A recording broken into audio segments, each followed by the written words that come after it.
Welcome to 365 Christian Men, where every day we aim to inspire and encourage with real-life stories about men.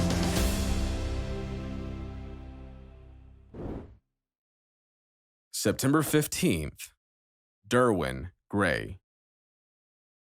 Derwin Gray played in the NFL for the Pittsburgh Steelers. In 1993, after practice, Derwin noticed a linebacker who showered, wrapped a towel around his waist, grabbed his Bible, and walked through the locker room like a 1970s pimp. He strode up to guys and asked, "Do you know Jesus?"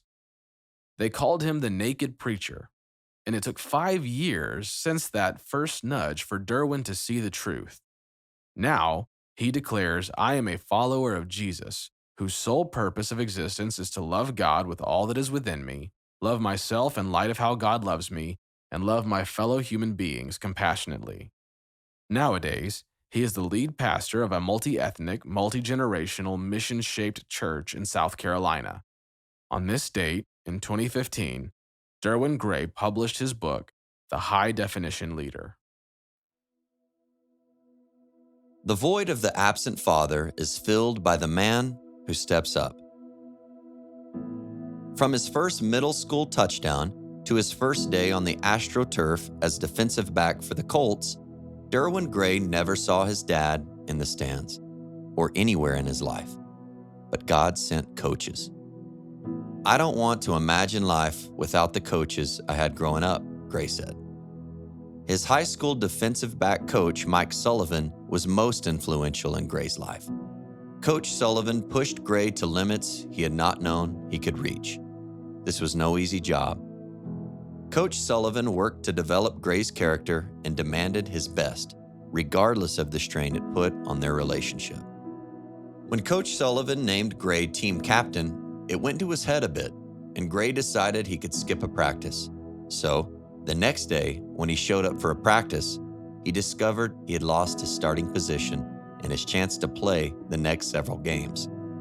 Coach Sullivan was more concerned about Gray's character than winning the game.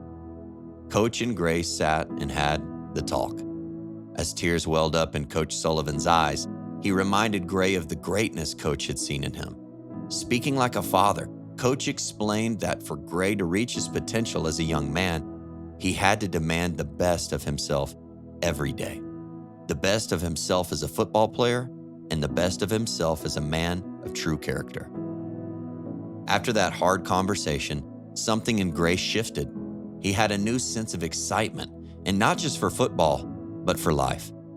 He realized Coach Sullivan had seen who Gray could be and was committed to bringing it into existence. At a future game, Gray sat on the sidelines, watching the team from the bench when he heard Coach Sullivan shout, "Dewey, get in!" Gray jumped up and shot onto the field like a rocket, and Coach's call to put him in at that moment carried their team to victory.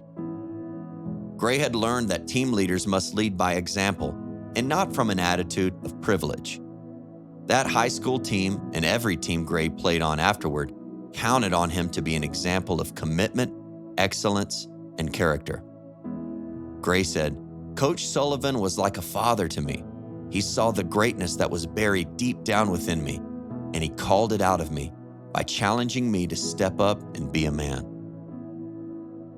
Job 29:12 says, "For I, as an honest judge, helped the poor in their need and the fatherless who had no one to help them." Be on the lookout today for someone you can encourage to reach for their best life.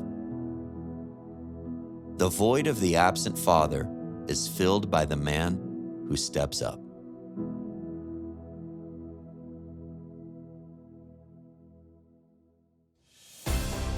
Thank you for listening to today's story. Every day of the year, our hope is to inspire you with real-life stories of faithful men who have gone before us. Hebrews 12:1 says, "Therefore, since we are surrounded by so great a cloud of witnesses, let us lay aside every weight and the sin that so easily ensnares us.